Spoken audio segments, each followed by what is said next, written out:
Tomb Raider, The Angel of Darkness, adapted from the novelization by J.R. Millward, based on an original story by A. Murti Schofield, with J.R. Millward and Adamm Khuevrr, with music by Peter Connolly and Martin Iverson. Episode 18.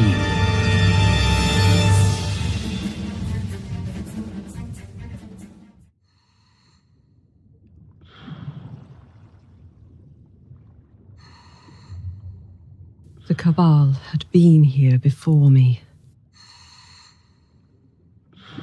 Stout wooden props supported the tunnel. Plastic ties in day-glow orange were knotted around the beams and marked out a pathway like a trail of waterproof breadcrumbs. At about 6 meters down, the tunnel leveled off. Roughly hewn bedrock gave way to architecture. Most of it imported limestone, significantly paler than the native rock. A flicker of movement startled me, but it was only a forlorn-looking trout darting down a passageway. Motes of debris sparkled in the light from my torch, but otherwise the tunnels were blacker than the monstrum's heart. The steady exhalation of my bubbles was the only sound. Cave diving of any kind is not for the faint-hearted. Not knowing how far I'd have to swim, I'd made sure my air was mixed for a prolonged dive. Having too much oxygen in the ratio was as potentially deadly as too little. My training in buoyancy control quickly came back to me and helped me to avoid kicking up clouds of vision-destroying silt. A hazard I've had to deal with far too often whilst diving in enclosed spaces. Fortunately, the passageways were largely free of the wretched stuff. As I swam on, I became aware of a gentle current. That, coupled to the presence of fish, hinted at an exit, perhaps flowing to the Vltava River. Or it could be a siphon, where the river or one of its tributaries had found a way underground from the surface. Either way, I'd have been a fool to rely on the current for navigation. Half an hour went by, then an hour, and there was still no end to the passageways. Several of them had been rendered impassable by cave-ins, while others, once followed for 10 minutes, led me straight back to a hallway I'd already explored. The Lux Veritatis had been devilishly clever. A maze was a good deterrent to thieves at the best of times, but building one underwater was downright diabolical. I began to see why Eckhart was having problems gaining access to the vault. He was still looking for it.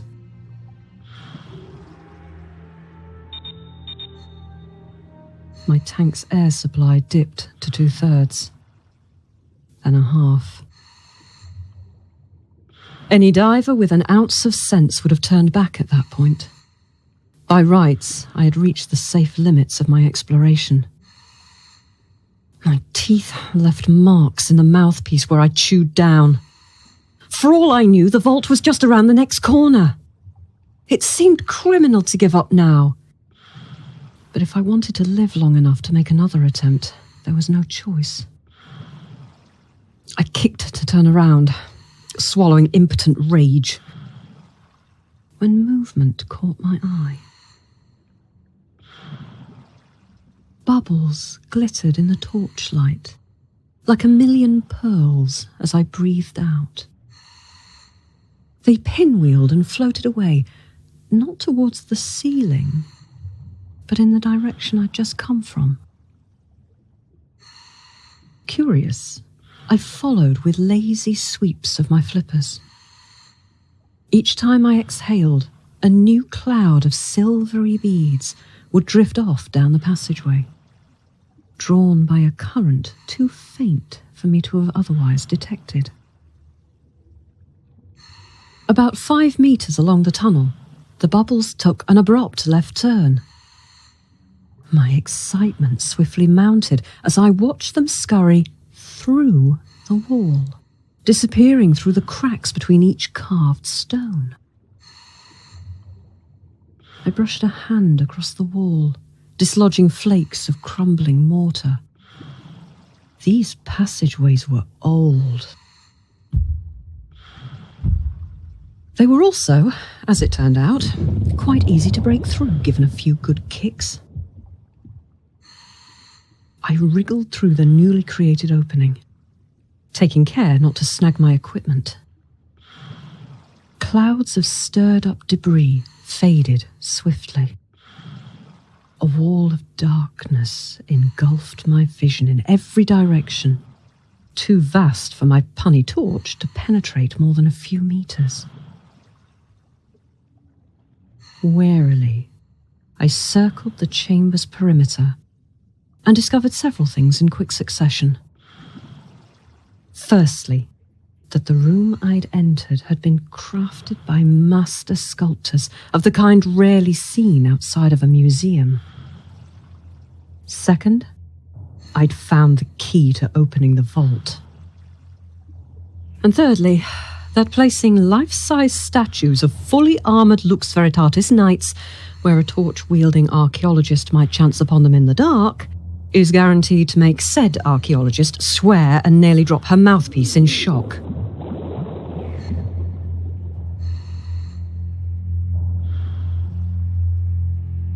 The statues loomed in a circle, facing each other like the numbers on a clock face. There were 8 of them, all carved from the finest Carrara marble, holding their swords in a salute to their opposite partner. A closer inspection revealed that each statue had a name plaque at its feet. Lemieux, Vasily, Montségur, Guilhem, and others, similarly French or Germanic in origin. Briefly, I wondered if Vasily's family tree extended into the modern era, and if Matthias, the art dealer, had any connection to this place. I pushed my musings aside and finished my assessment of the chamber. Amongst all the Renaissance grandeur, one feature looked out of place. Behind each statue was a chain stretching from floor to ceiling. Whether by magic or miracle, the iron gleamed as though it had been forged yesterday, without any trace of rust.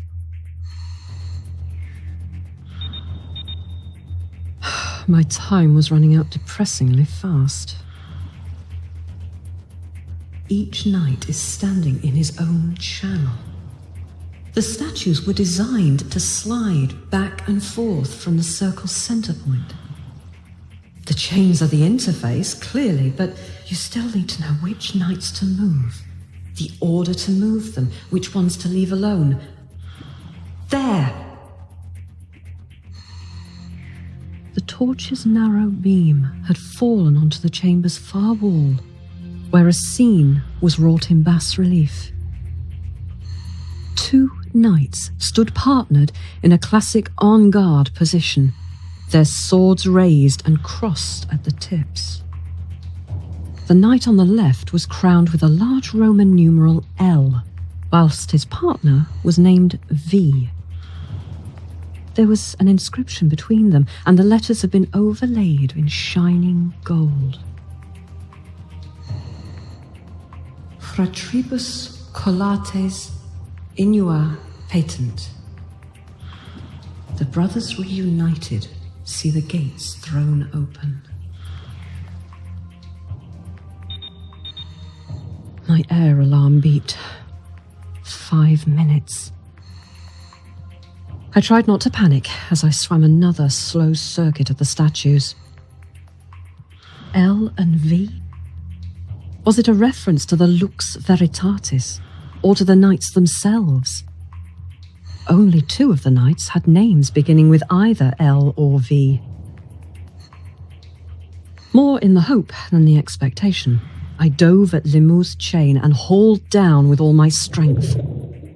To my delight, the statue of Limu began grinding along its channel towards the circle's centre. A few moments later, Vasily's statue joined him. The tips of their swords crossed, touching each other. In total silence, the swords began sparkling with blue light. In less than 5 seconds, they had grown too bright to be seen, casting a pink glow through my eyelids, even with my hand raised as a shield. I would have sworn that nothing, short of ground zero at an H-bomb testing site, could have shone so brightly. I felt the tremors and darted to the side, avoiding the thump and grumble of huge chunks of masonry tumbling through the water. For a terrifying instant, I thought I'd been blinded. Then the purple scarlet blotches began to fade, and I could just make out the feeble glow of my torch. Nevertheless, it was enough to show me a newly blasted hole in the roof.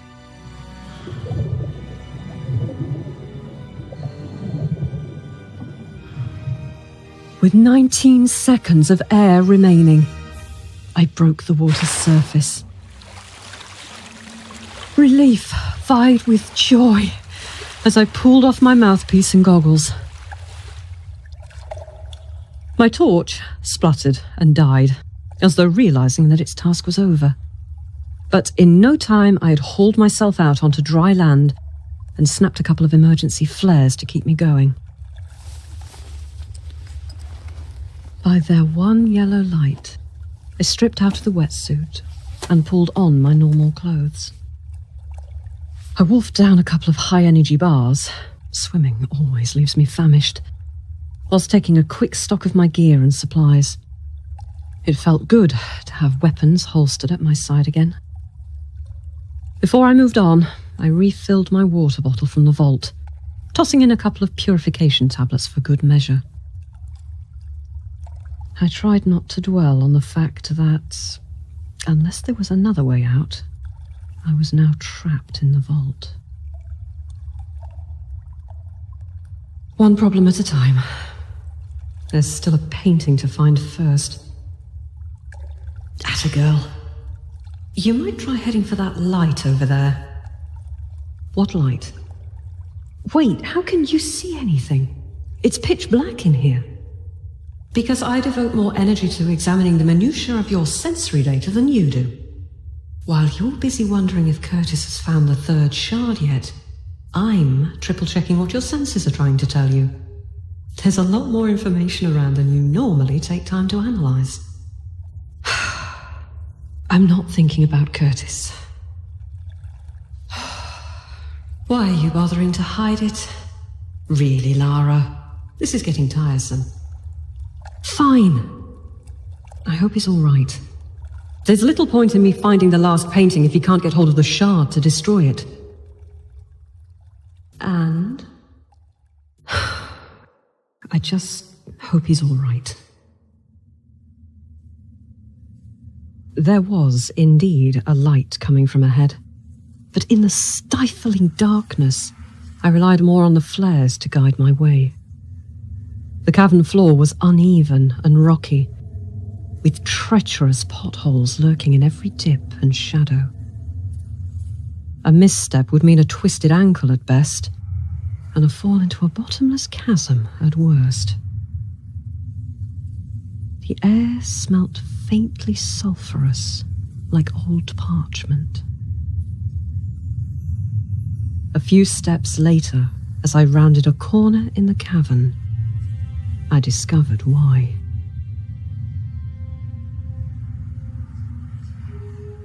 Kurtis, if you could only see this.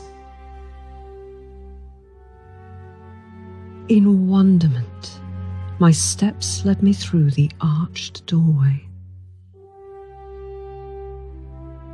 My expectations had placed the emphasis firmly on the vault part of Vault of Trophies, but nothing about the place here in front of me obeyed such pedestrian notions. There was an applewood fire crackling cheerfully in its grate at the far end of the room, filling the air with subtle sweet fragrance. The moth's wing flutter of candlelight from a dozen candelabras felt welcoming after the long darkness. Gargoyles with angelic faces peered down at me from atop rafters and buttresses of aged blackened oak, on a scene seemingly plucked from a 14th century castle.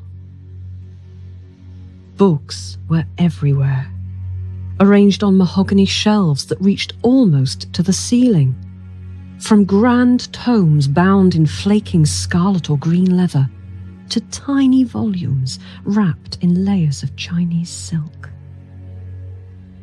There were piles of scrolls, all neatly tied with faded purple ribbons, next to stacks of loose parchment weighed down with obscure brass instruments.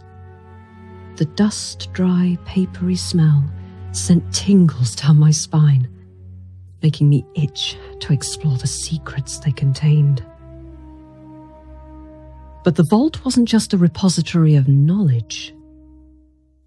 Tattered war banners hung from the ceiling, overshadowing the weaponry displayed wherever there was a spare inch of wall. Maces and morning stars, long swords and battle axes hung alongside enamelled shields bearing the Lux Veritatis crest. The candlelight gleamed along the killing edges and sparkled off polished suits of armour standing guard at the end of each shelf. Each knight wore a surcoat of royal crimson trimmed with ermine, with the symbol of the Lux Veritatis stitched across the breast in gilt thread.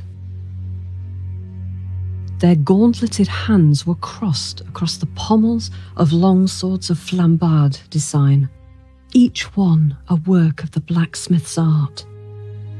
The jewels from a single hilt could have ransomed Richard the Lionheart, Saladin, Charlemagne, or all three put together. That tapestry, the one opposite the fireplace, it's identical to the painting Carvier had in her office. The crucified man, the hood, the castle in the background, every detail is the same.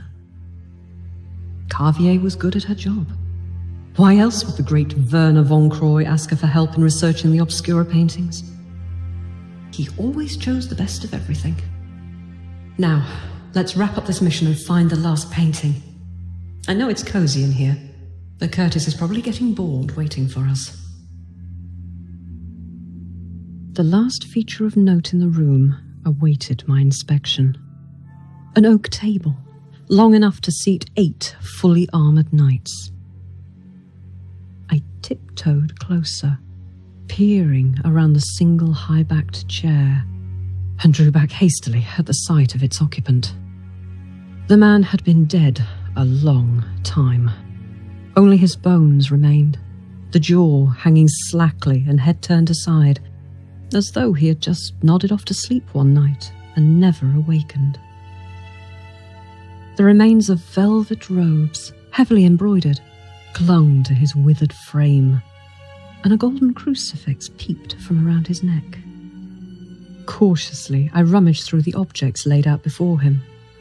A pewter goblet and stacks of books, a half-burned candle and the rusted remains of a sword. The man's hand rested upon an open book whose pages crawled with sketches annotated in Latin. De Nephilae Corporis Fabrica, I read, swallowing distaste at the outlandish subject matter.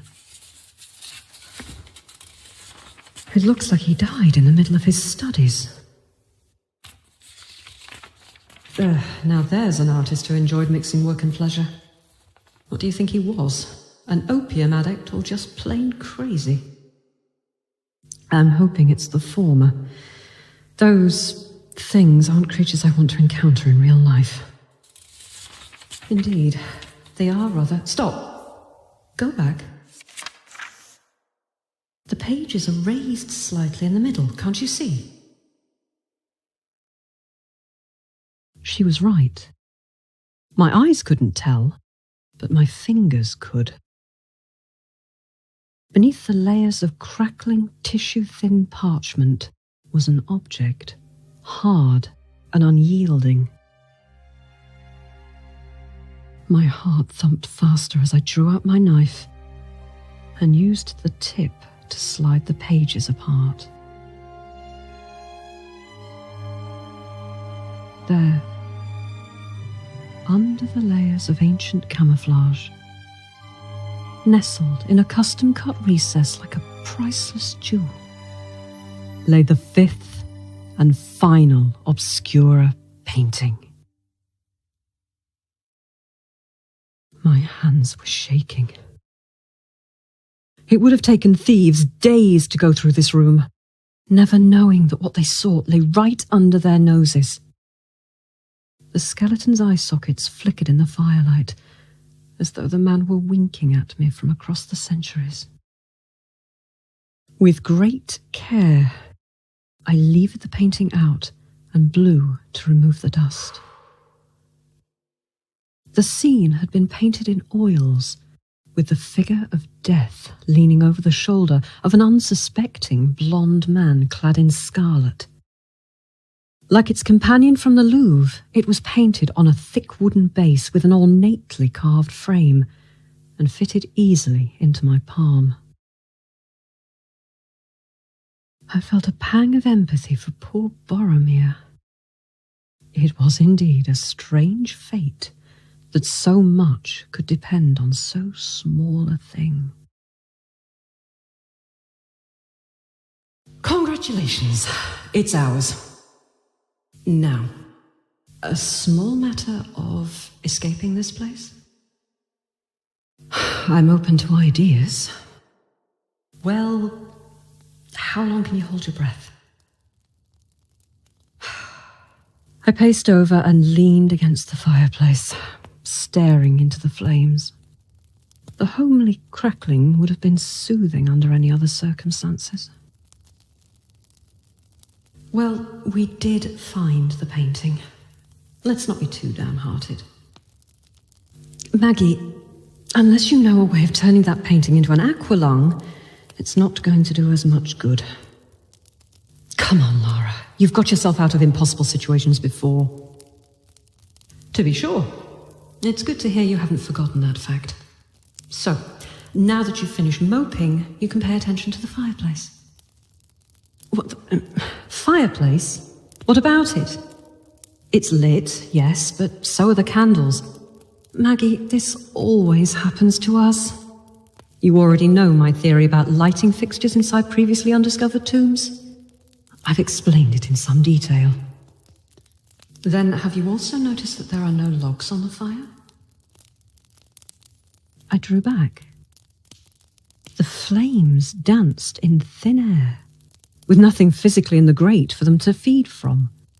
The heat felt real enough, though. Magic. That's cheating. Magic, science, eventually they all boil down to the same thing.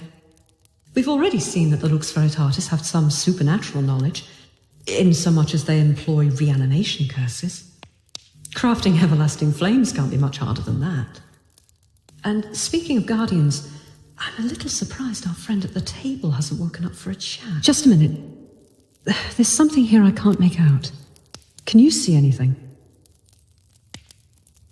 My eyes started watering as my subconscious awareness rose to the fore. My inner companion had been correct in pointing out the deficit between data gathered by my senses and my overall perception. Even when we open our eyes and see, there is still a frightening amount of information that we miss. That's what gives optical illusions their power, and why I no longer took anything my eyes told me for granted. They're too easily deceived by what we expect to be in front of us. The logless fireplace was a perfect example. There's a passageway behind the grate. Quite a long one, too. An emergency exit?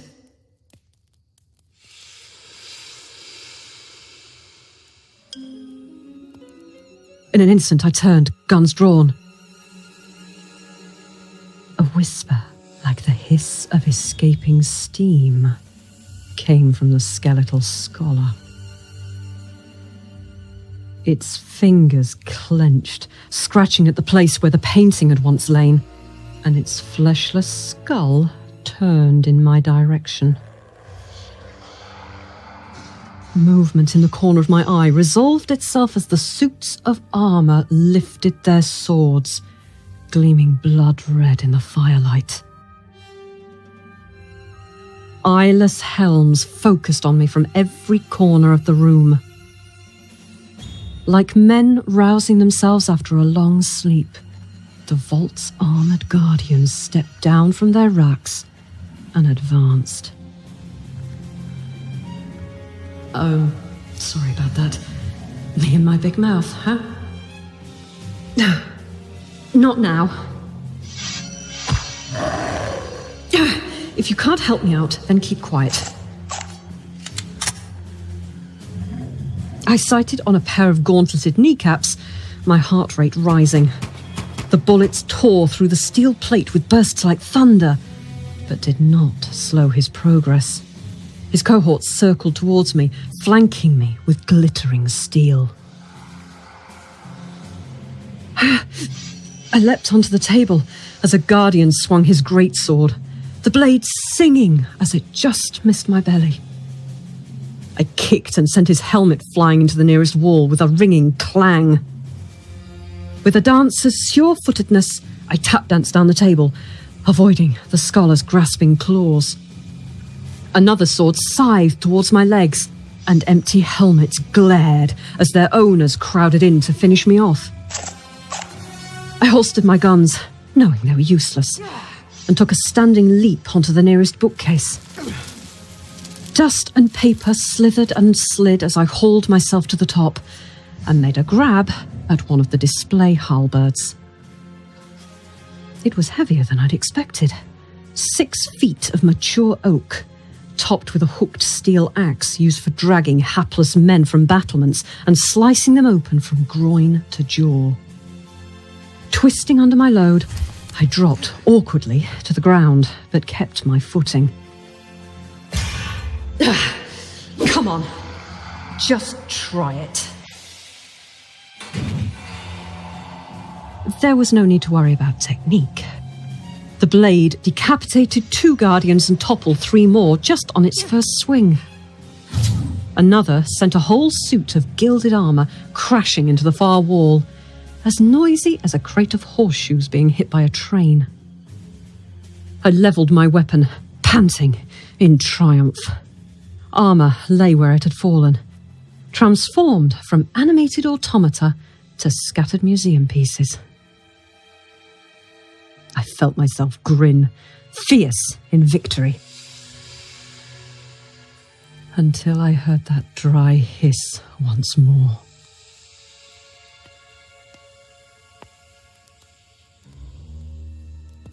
The scholar had risen and stood with his back to the fireplace. A ghastly silhouette with eyes that bored straight into mine whilst the flames rose higher and higher. A bony finger pointed in my direction and beckoned.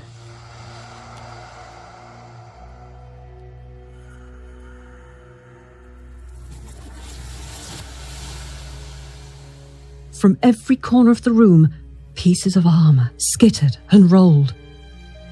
The shattered remains of my halberd's victims swarmed together like a reverse explosion, and each fragment reassembled with its neighbours with terrifying speed. In less time than it takes to say, the Lux Veritatis never play fair, 12 newly completed sets of 14th century armour clanked to attention and turned their sightless faces towards me. They drew their swords in perfect unison, and the blades shone like the glint in death's eye. Bloody hell. We're supposed to be on the same side, damn it! The Guardian's skeletal master regarded me steadily, and I swallowed, aware that my only hope of escape lay through him. My hands tightened around the halberd's shaft. Whether I survived or not, this was going to hurt.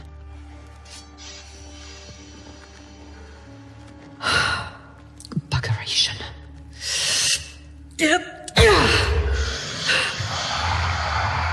I swung the blade in a wide arc. It smashed through the scholar's ribcage and cleanly sliced through the rope hanging beside the fireplace. The scholar shrieked, a sound no living human could reproduce without rusty nails and a blackboard, as the tapestry behind him sagged and collapsed. A trailing edge fell and caught a candelabrum, setting a flame that raced across the fabric and began devouring everything in sight. Parchment crisped and spat, and there were crashes as weapons parted company with the walls. In seconds, rolling heat and smoke had engulfed most of the room, cutting me off from the Guardians who were echoing their master's unearthly cries. I barely heard them above the sound of my own screaming, as fire engulfed me in its blistering arms.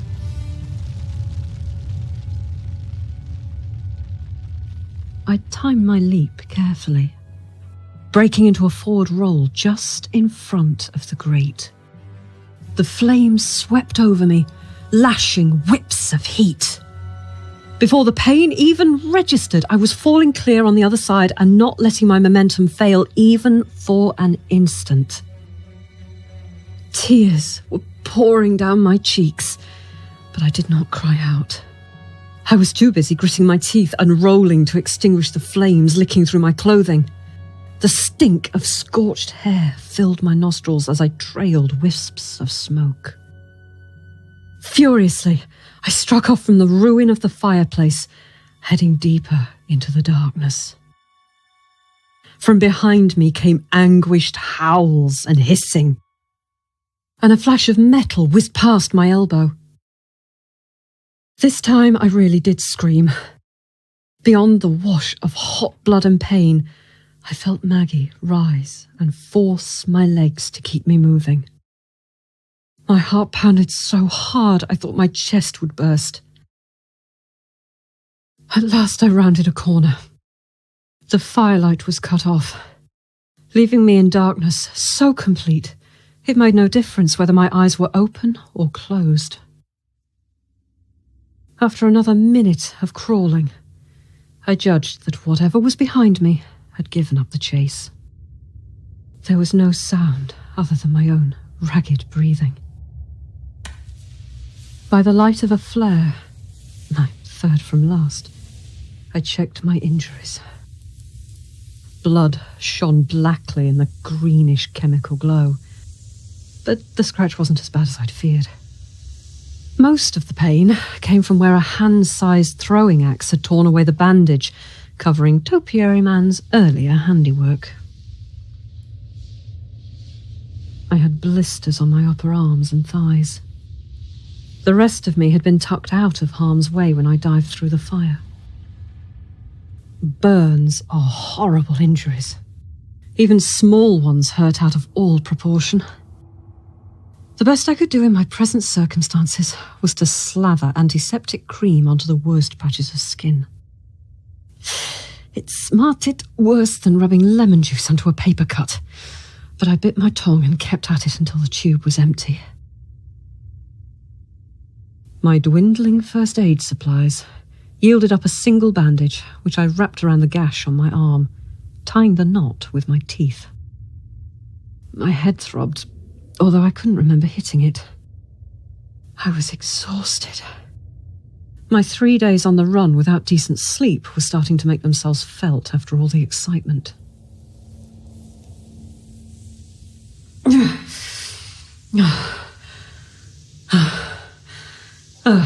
Good girl.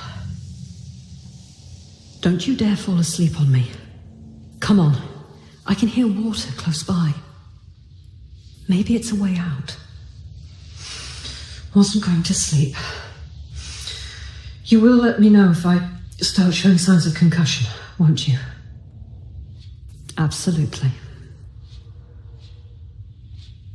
Reassured, I lifted the flare and began feeling my way along the passageway with my free hand. I couldn't afford to give in now. The tunnel narrowed. The silence pressed in, and for an awful second my memories overwhelmed me with claustrophobia. It had been like this beneath the pyramid, although without the benefit of flares to guide my way. At least they would give me the benefit of seeing where I might end up dying. 3 cheers for positive thinking. Several long, slow breaths helped me push those fears aside. 2 years ago, I'd emerged from the ruins and been reborn, under the gaze of watchful eyes both young and ancient beyond imagining. Thinking of Salir and Putai gave me strength, and my thoughts turned to the pendant I wore. I'd promised to return it one day, and that promise also lent me the willpower to press on. And I had the final painting. Together, Kurtis and I held Eckhart's demise in our hands. My hand splashed into cold water. I drew back, startled, and raised the flare, bringing my attention back from its wanderings. The tunnel ended in a mirror-dark pool. It was so deep that my light did not touch the bottom, and so clear that I could count the glints of quartz buried in the walls. My thoughts inevitably turned back to my aqualung wetsuit, but they had gone far beyond my reach. There was no turning back. My only chance lay ahead, one way or another. Horace, if you're listening, I have a promise to keep. You wouldn't want me to break it now, would you? Cracking a fresh flare, I dived in. The cold was absolute and obliterating. I would have screamed, but for the determination that kept my mouth clamped firmly closed. If you've never gone skinny dipping above the Arctic Circle, then you've no idea how agonizing such immersion can be. My pulse rate shot up to over 200 beats a minute, demanding that my lungs be refilled. 1,000 knives assaulted my skin, striking to my major organs. The shock was so intense that I lost all sense of where I was. But my subconscious didn't. Come on, legs, let's get moving. That's it, down we go. Lift that flare up. There, head left. Come on, calves, what are you complaining about? It's only water. That's it, keep swimming. You're doing well, don't stop now. There's an opening to your right, harder. My body obeyed her without question. Had I been able to think straight, I would have wondered why she sounded so like my old PE teacher. The cold passed the point of pain, leaving only the dull warmth of imminent hypothermia. But Maggie's constant instructions bypassed everything with an electrifying willpower. The flare's chemical light seemed to fade, leaving only grey. I was losing my peripheral vision. The tunnel walls caved inwards, and a stabbing pain began pounding beneath my ribcage. The need to breathe was a physical agony. I know it hurts. Just keep kicking. There's a light ahead. You can make it.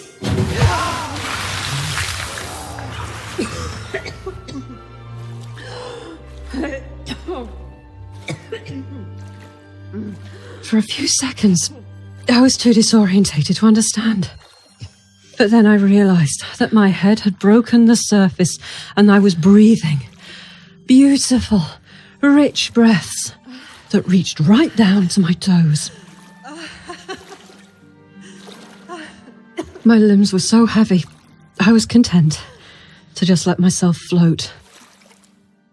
Unbidden, I felt a smile part my lips and heard my own laughter.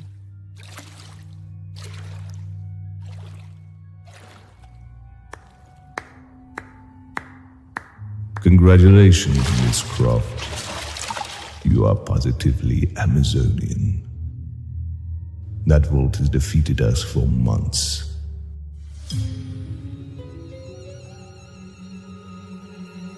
I whirled, sending up a burst of spray.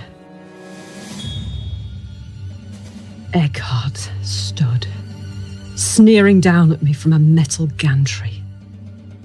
The shadow of Gunderson loomed beside him, as did the furtive bulk of Dr. Muller. Even from my disadvantaged position, I could also tell there was a figure lying, bound and gagged, at Eckhart's feet. My stomach did a barrel roll. It was Kurtis.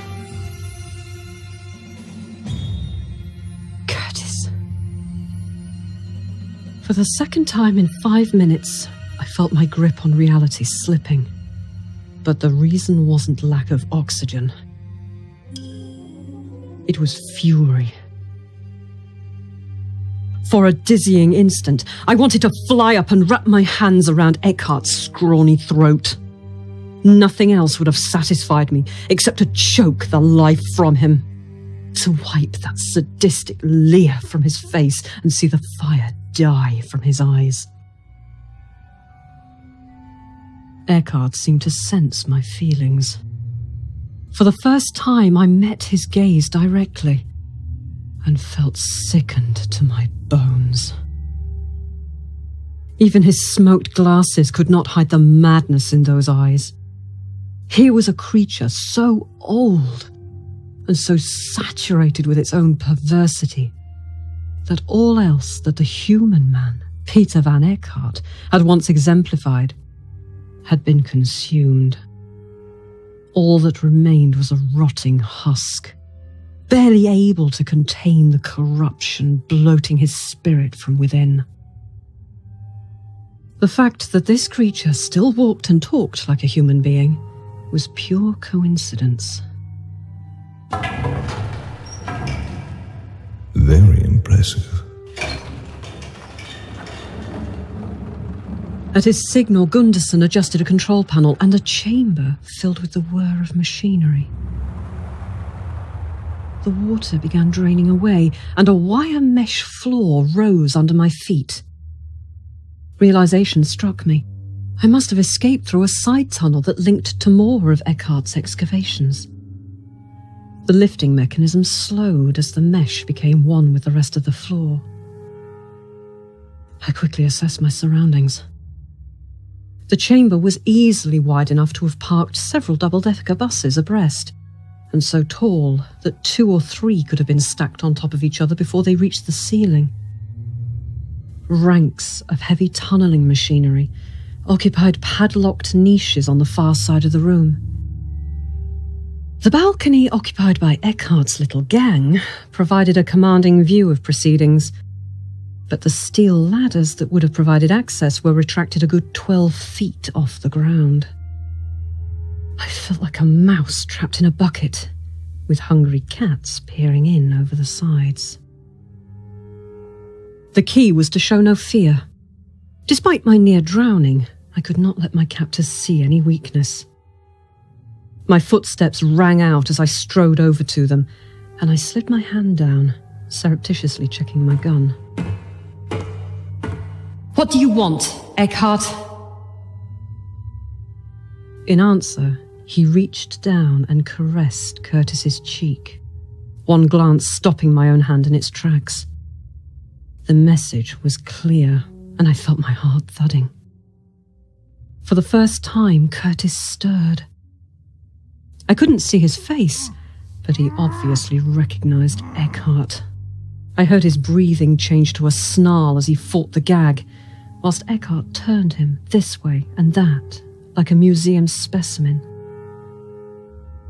I'm not interested in you or your friend, Miss Croft. Give me the painting, and you may both leave. Damn!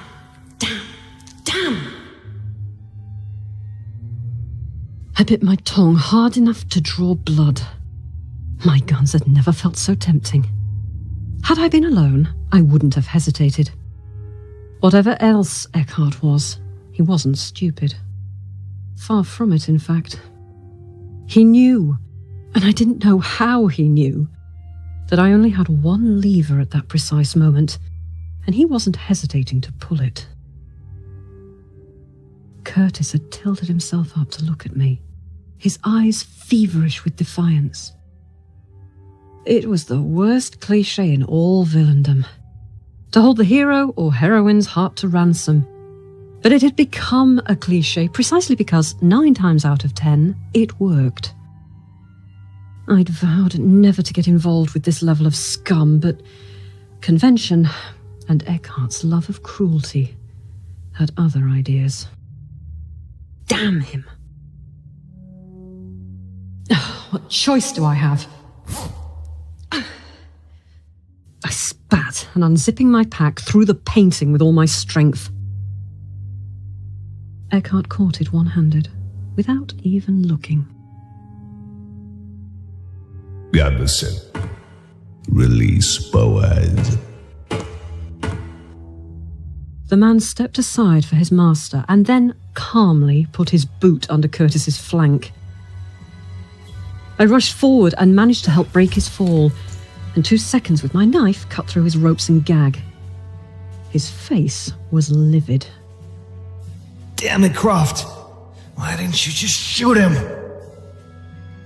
His consonants were slurred, and he swayed as if drunk. But I could see him fighting to assert his will to stay upright.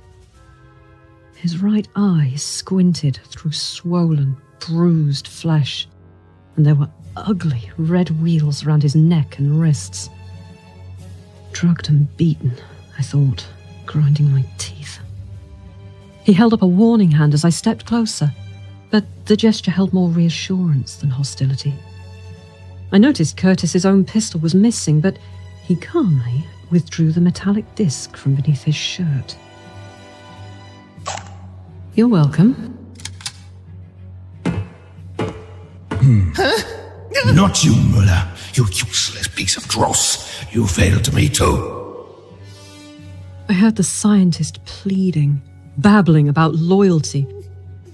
But then Gunderson's shadow eclipsed the gantry and Muller came tumbling down. He had no clue how to land properly, and the snap of shattering bone burst through the chamber like a gunshot. He rolled, howling in agony, and clasped at his ankle that was bent almost at a right angle. Kurtis met my eye. Come on, I'll give you a boost. My confusion must have shown, but there was no time to argue. Eckhart had already disappeared. I holstered my guns and put my foot into Kurtis's cupped hands. Just then, a metallic screeching erupted on the far wall. A doorway was rising, its winch mechanism sounding like it hadn't been used in years. Something stirred in the darkness beyond. This old colleague of mine was once a human, before she displeased me, of course.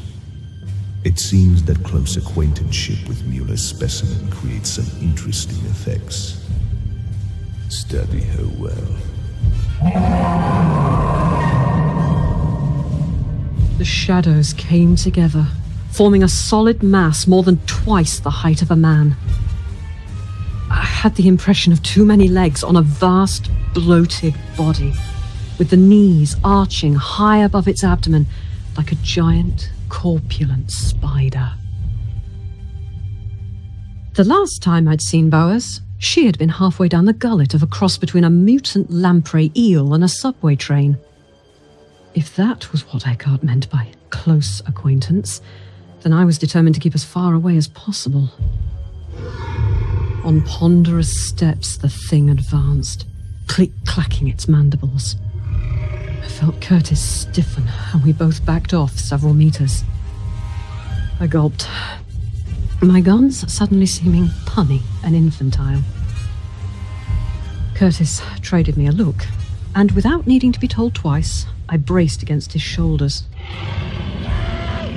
Muller's shriek of terror jarred through my calm, but I was already launching off Kurtis's hand with all my strength. The ridiculousness of this plan suddenly slammed home to me. There was simply no way I could reach the balcony from such a maneuver.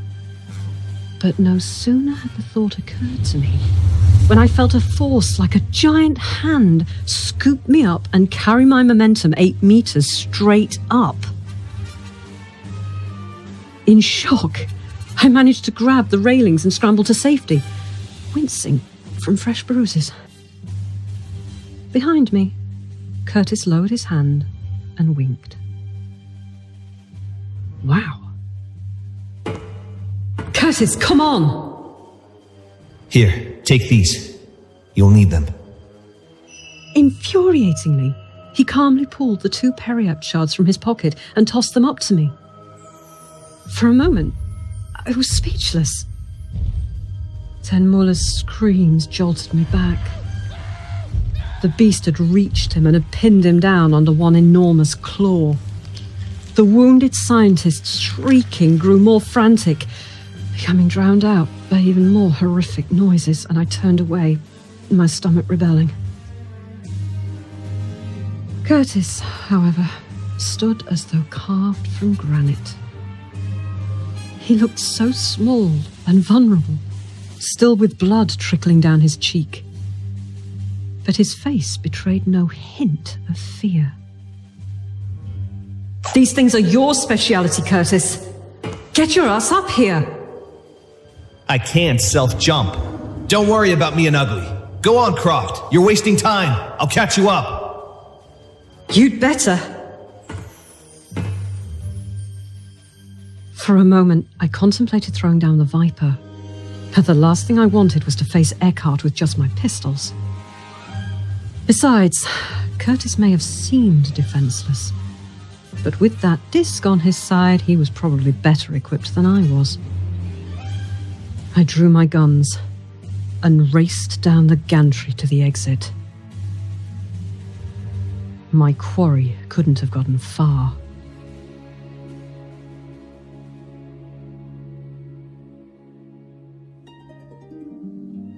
In episode 18 of Tomb Raider, The Angel of Darkness, Lara Croft was played by J.R. Milward. Kurtis Trent, Pieter Van Eckhardt, Dr. Grant Muller, and Marten Gunderson were played by Adamm Khuevrr. Written and adapted by J.R. Milward. Based on an original story by A. Murti Schofield. With music by Peter Connolly and Martin Iverson. Additional sound effects courtesy of www.freesfx.co.uk, the BBC, and the YouTube Audio Library. Produced by Stephen Milward. Lara Croft and Tomb Raider are the property of Crystal Dynamics and Square Enix.